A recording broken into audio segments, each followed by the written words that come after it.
Corona virus ಸೋಂಕಿನ ಹಿನ್ನೆಲೆಯಲ್ಲಿ ರಾಜ್ಯದ ಎಸ್ಎಸ್ಎಲ್ಸಿ ಪಿಯುಸಿ ಪರೀಕ್ಷೆಗಳನ್ನು ಮುಂದೂಡಿಕೆ ಮಾಡಲಾಗಿತ್ತು. ಈ ಬಳಿಕ ಏಪ್ರಿಲ್ 14 ನಂತರ ಪರೀಕ್ಷೆಯ ದಿನಾಂಕವನ್ನು ನಿಗದಿಪಡಿಸಲಾಗುವುದೆಂದು ಈ ಹಿಂದೆ ಶಿಕ್ಷಣ ಸಚಿವರು ತಿಳಿಸಿದ್ದರು.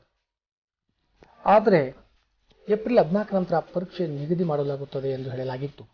ಆದರೆ ಕೊರೋನಾ ಸೋಂಕಿನ ಸ್ಥಿತಿಗತಿ ನೋಡಿಕೊಂಡು ದಿನಾಂಕ ನಿಗದಿಗೆ ಶಿಕ್ಷಣ ಇಲಾಖೆ ಮುಂದಾಗಿದೆ.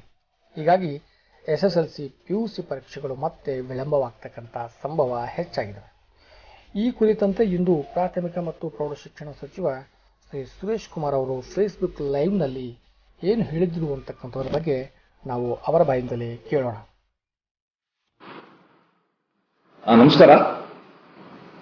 ಮತ್ತೊಮ್ಮೆ ಹೇಳ್ತೀನಿ, ಎಸ್ಎಸ್ಎಲ್ಸಿ ಪರೀಕ್ಷೆ ಬಗ್ಗೆ ಯಾವ ನಿರ್ಧಾರನೂ ಕೂಡ ನಾವು ತಗೊಂಡಿಲ್ಲ.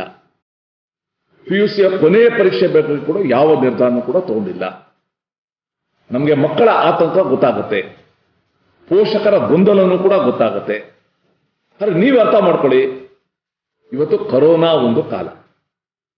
ಆ ಒಂದು ಕರೋನಾದ ಒಂದು ಛಾಯೆ ತಿಳಿಯಾಗೋವರೆಗೂ ನಾವು ಯಾವುದೇ ಪರೀಕ್ಷೆ ಮಾಡ್ಲಿಕ್ಕೆ ಆಗೋದಿಲ್ಲ, ಮಾಡಬಾರ್ದು. ಸೊ ಈ ಹಿನ್ನೆಲೆಯಲ್ಲಿ ನಾವು ನಾಳೆ ಪ್ರಧಾನಮಂತ್ರಿಗಳು, ದೇಶದ ಪ್ರಧಾನಮಂತ್ರಿಗಳು ಎಲ್ಲ ರಾಜ್ಯಗಳ ಮುಖ್ಯಮಂತ್ರಿಗಳ ಜೊತೆ ವಿಡಿಯೋ ಕಾನ್ಫರೆನ್ಸ್ ಮುಖಾಂತರ ಚರ್ಚೆ ಮಾಡ್ತಾ ಇದ್ದಾರೆ. ಈ ಲಾಕ್ಡೌನ್ ಅನ್ನ ಎಲ್ಲಿಗೆ ಕೊನೆ ಮಾಡಬೇಕು, ಯಾವ ರೀತಿ ಕೊನೆ ಮಾಡಬೇಕು, ಅಥವಾ ಎಷ್ಟು ದಿವಸದವರೆಗೂ ವಿಸ್ತಾರ ಮಾಡಬೇಕು, ಅದ್ರ ಬಗ್ಗೆ ಚರ್ಚೆ ಮಾಡ್ತಾರೆ.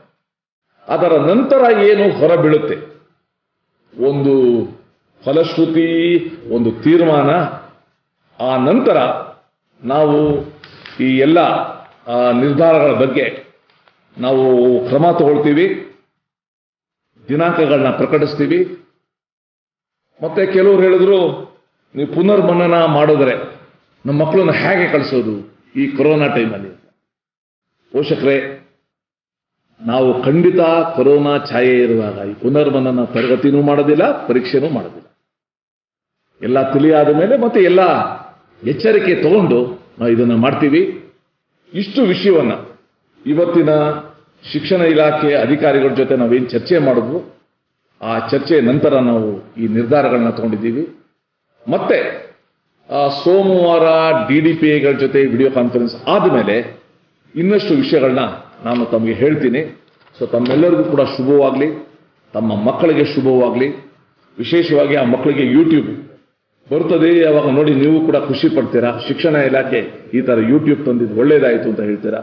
ಮತ್ತೆ ಆಕಾಶವಾಣಿ, ದೂರದರ್ಶನ ಮೂಲಕ ನಮ್ಮ SSLC ಮಕ್ಕಳಿಗೆ ಪುನರ್ಮನನ ತರಗತಿಗಳನ್ನು ಕೂಡ ಮಾಡೋಕ್ಕೆ ಶುರು ಮಾಡ್ತೀವಿ. ಇಷ್ಟೆಲ್ಲ ವಿಚಾರಗಳನ್ನ ಹೇಳಿ ತಮಗೆ ಶುಭಾಶಯಗಳನ್ನ